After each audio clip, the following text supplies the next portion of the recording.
দয়া করে শুনেন, এটা একটা যুদ্ধের মধ্যে কৌশল দরকার আছে, তাই না?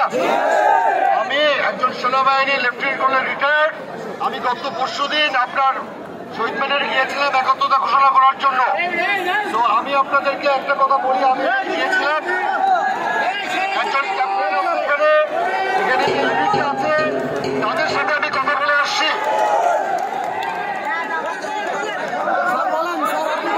আমার কথাটা শুনেন বাবা, আপনার কথা শুনেন। সেনাবাহিনীর ক্যাপ্টেনের সাথে আমি কথা বলে আসছি, তা সে আমাকে বলেছে যে আমি জিজ্ঞেস করেছি তোমাদের জন্য অর্ডার কি। তাদের জন্য আপনাদের বিরুদ্ধে কাজ করার কোনো অর্ডার নেই, এক নম্বর। কিন্তু আপনারা দেখেন তারা কিন্তু সাইডে দাঁড়িয়ে আছে, সামনে নাই। আপনারা যতটুকু পারেন বামপন্থী দেন, যাই করেন, ওই সেনাবাহিনীর সরকার যা খুশি তাই বলেন, তাদেরকে একটা জানায় দেন একটা জিনিস যে আপনারা তাদের সাথে লাইক করছেন, কিন্তু তাদেরকে ঢিল ছোড়া বা কিছু আমাদের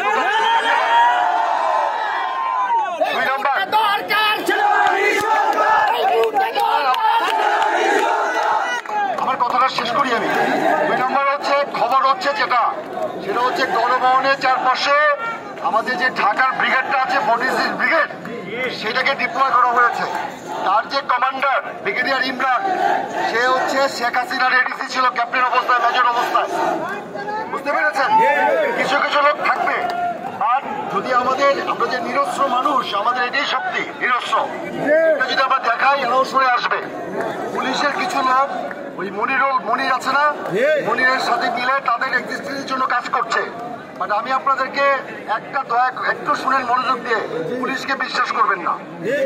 আপনারা যে পুলিশকে যেতে দিয়েছেন, পুলিশকে ভালো ছিল যে তোমাদের হেলমেটটা খুলো, এই যে উপরে যে ভেস্টটা আছে কালো, এটা খুলে রেখে যাও। কালকে যখন আমি ওখানে গেলাম, যখন এই যে ছাত্রলীগ দলাদলি করছিল, তখন এই পুলিশের কাছে আমি গিয়েছিলাম। ওখানে এসি একটা আছে, সে আমাকে বলতেছে আপনি আমার দিকে চোখের থেকে তাকায় কথা বলতেছেন কেন, এরকম ভাবে এরোগেন্সি। তাদের বললাম যে আপনি গুলি করবেন না, বলে আপনার পরিচয় সাথে যে পুলিশগুলি ছিল তারা বলতেছে যে ওনার কথা শুনেন। মানে তাদের মধ্যেও কিন্তু চলে আসছে। কিন্তু অ্যাজ এ হোল পুলিশকে বিশ্বাস করা যাবে না। আপনারা যদি পুলিশ পান, ফার্স্টে হেলমেটটা খোলাবেন, উপরে যে ইউনিফর্ম না যে ভেস্টটা আছে, পায়ে যে পাথর ছোড়ার যেটা আছে, এগুলি খুলে রেখে পড়াই দেবেন, কিন্তু ইউনিফর্ম খুলবেন না। এরকম একটা প্রায় তাদেরকে বিশ্বাস করবেন না। যেমন এই পুলিশগুলিকে যেতেই দিয়েছেন আপনারা, কি দরকার, আপনারা পেছনে থাকুন, তাদের যেতে দেওয়া দরকার ছিল না, দল ভারী হয়ে এখানে কাজ করতে পারে।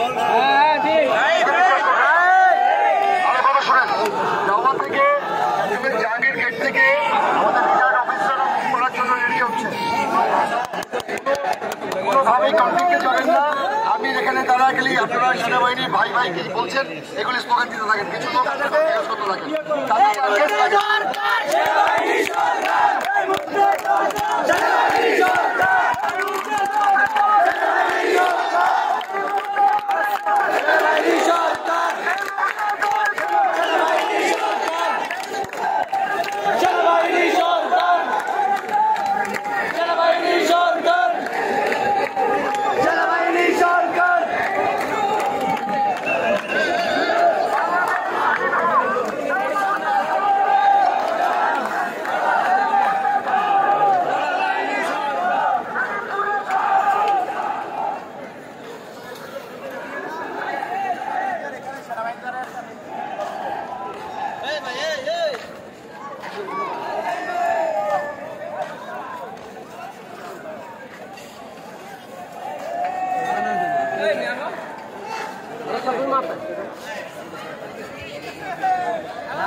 সব আছে দিকে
উত্তরা বিএনএস সেন্টার পুরা ছাত্রদের দখলে।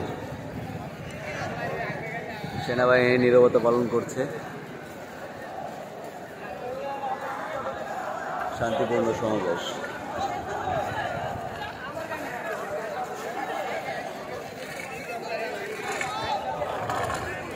এই যে আমাদের টিম এখানে।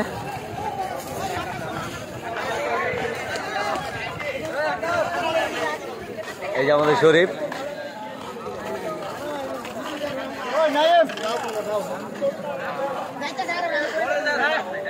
Kalau itu tuh, jangan mereka sanggup naik itu saya tolong.